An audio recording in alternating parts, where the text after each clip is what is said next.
Bismillahirrahmanirrahim. Assalamualaikum warahmatullahi wabarakatuh. Perkenalkan, nama saya Muhammad Rafli. Di sini saya akan berpresentasi tentang laporan peneliti ringkasan psikologi komunikasi interpersonal. Judul penelitian psikologi komunikasi interpersonal pada kategori usia umum wanita karir 20 tahun. Yang pertama ada pendahuluan. Pendahuluan masalah. Psikologi komunikasi interpersonal membahas proses seseorang berkomunikasi dengan dirinya sendiri seperti berpikir, menilai, dan mengolah perasaan. Masalah muncul ketika individu tidak mampu memahami dan mengendalikan pikiran dan emosionalnya yang dapat menimbulkan konflik batin, rendah diri, atau stres. Oleh karena itu, pemahaman terhadap komunikasi interpersonal penting agar individu mampu mengenali diri, mengatur emosi, dan berinteraksi lebih baik dengan orang lain. Latar belakang masalah komunikasi interpersonal merupakan dasar dari segala bentuk komunikasi karena sebelum seseorang berbicara dengan orang lain, ini terlebih dahulu berkomunikasi dengan dirinya sendiri. Proses ini meliputi cara berpikir, menilai, dan memahami perasaan.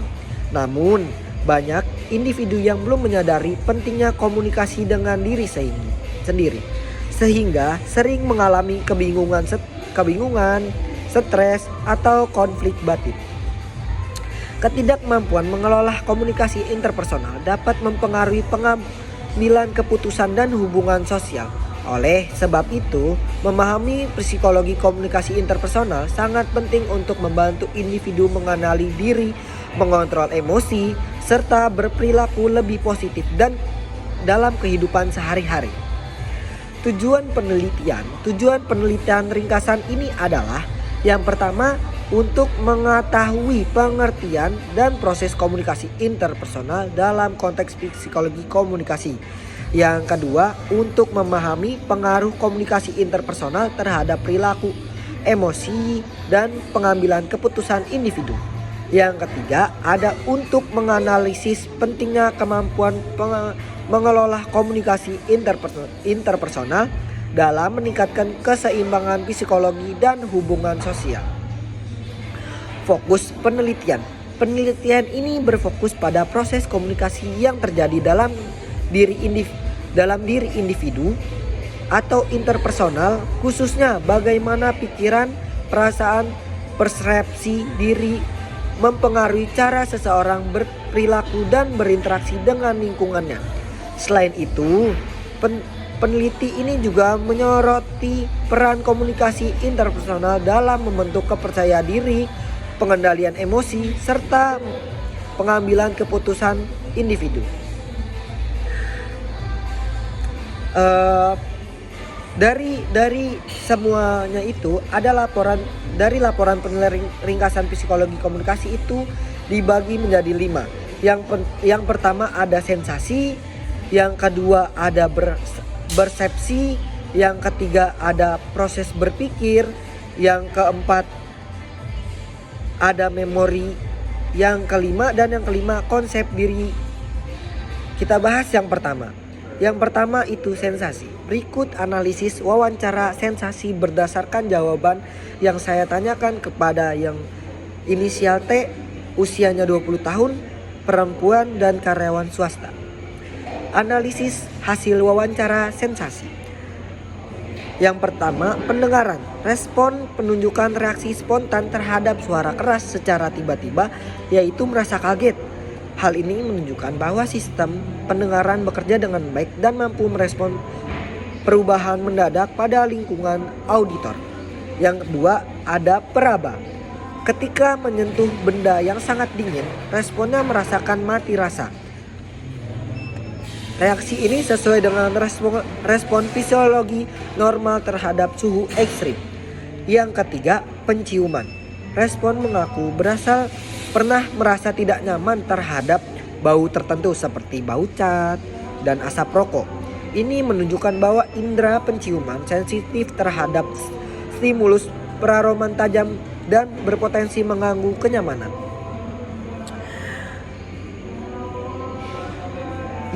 Yang keempat ada perasaan terhadap suhu. Respon mampu menyadari perubahan suhu dengan cepat, terutama menurunkan suhu. Hal ini menghindari tingkat kepekaan termal yang baik dan mendukung kemampuan adaptasi terhadap lingkungan. Yang kelima itu ada rasa. Respon menyadari bahwa sensasi rasa pedas berubah seiring waktu. Awal terasa kuat, namun menurun setelah terbiasa. Ia juga mampu membedakan rasa asin dan gurih. Yang keenam, ada sensitif terhadap stimulus. Respon merasa dirinya lebih sensitif terhadap suara keras dan bau menyengat dibandingkan orang lain. Yang ketujuh, ada sensasi tak biasa. Respon pernah mengalami sensasi sulit dijelaskan seperti getaran atau hawa panas tanpa sebab jelas. Hal ini bisa berkaitan dengan persepsi internal tubuh dan faktor psikologi. Yang ke-8, ada pengaruh lingkungan.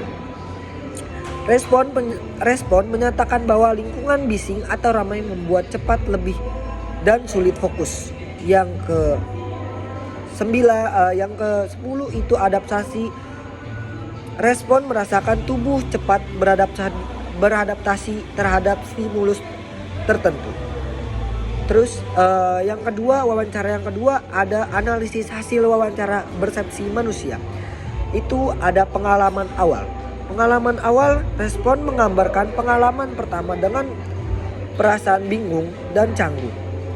Yang kedua, proses kognitif. Saat menghadapi situasi tersebut, respon mencoba memahami dan menilai apakah pengalaman itu menyenangkan atau tidak. Yang ketiga, ada faktor mempengaruhi persepsi. Respon menyebutkan bahwa pengalaman sebelumnya dan nasihat dari orang lain mempengaruhi cara pandangan. Dan wawancara saya yang ketiga itu ada analisis hasil wawancara proses berpikir manusia. Yang pertama ada strategi pemecahan masalah. Yang kedua ada respon terhadap ketidaknyamanan. Yang ketiga gaya berpikir. Yang keempat evaluasi. Dan yang kelima ada berubah pola pikir. Dan yang keenam peran emosi. Ketujuh pengaruh lingkungan. Yang ke-8 berpikir kritis. Dan yang ke-9 menghadapi kebingungan. Yang ke-10 ciri pemikiran yang baik. Wawancara saya yang keempat ada analisis hasil wawancara memori manusia. Yang pertama, ada pengalaman yang paling mudah diingat. Respon mengingat dengan jelas pengalaman masa kecil ketika bermain bersama teman-teman di lingkungan yang ramah, rumah. Itu selalu teringat di dalam pikiran. Yang kedua, ada faktor yang membuat mudah mengingat informasi. Yang ketiga itu kesulitan mengingat. Yang keempat, membedakan ingatan nyata dan imajinasi. Yang kelima, pengaruh emosi terhadap ingatan. Yang keenam, cara mengingat informasi saat belajar atau bekerja. Yang ketujuh, strategi mengingat. Yang kedelapan, pengaruh lingkungan. Yang ke-9, perubahan ingatan seiring waktu. Dan yang ke-10, makna memori yang penting. Analisis saya yang kelima itu analisis hasil wawancara konsep diri manusia. Yang pertama, ada deskripsi diri secara umum. Respon menggambarkan diri sebagai pribadi yang sederhana, bekerja keras, dan mudah beradaptasi, namun mudah khawatir terhadap hasil pekerjaannya. Yang kedua, hal yang dibandingkan dari diri. Respon merasakan bangga karena mampu mandiri secara finansial di usia muda dan tidak bergantungan kepada orang tua. Yang ketiga, aspek diri yang ingin diubah. Respon ingin mengubah sifat mudah cemas dan terlalu memikirkan pendapat orang lain. Yang keempat, menilai terhadap kemampuan kelemahan. Respon menilai dirinya cukup kompeten dalam pekerjaannya, namun mengakui masih kurang dalam hal percaya diri. Yang kelima, ada persepsi terhadap pandangan orang lain. Respon merasakan sebagai orang lain melihat sebagai pribadi yang sopan dan rajin. Yang keenam, ada perubahan citra diri seiring waktu. Yang ketujuh, pengaruh pengalaman masa lalu. Dan yang kedelapan, peran keluarga, teman, dan lingkungan. 9, terespon terhadap kritik pujian. Dan yang ke-10, makna menjadi diri sendiri. Kesimpulan yang saya wawancarai kepada orang yang berinisial T ini berdasarkan hasil wawancara mengenai sensasi, persepsi, berpikir, memori, dan konsep diri, dapat disimpulkan bahwa seluruh proses psikologi manusia saling berkaitan dan membentuk cara individu memahami dirinya serta lingkungannya.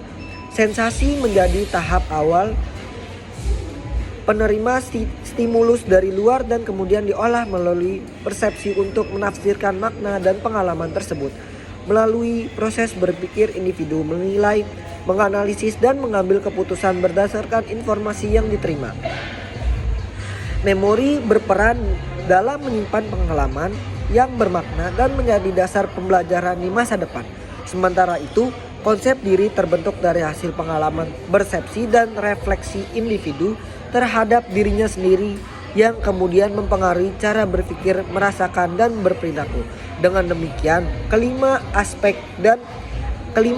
ini berfungsi secara terpadu dalam berbentuk kepribadian, kesadaran diri, serta cara individu menyesuaikan diri sendiri dengan lingkungan sosial dan emosional. Cukup sekian dari saya. Bila ada salah dan mungkin berisik di sini, tolong dimaafkan karena saya sedang tidak ada di rumah. Demikian dari saya. Wassalamualaikum warahmatullahi wabarakatuh.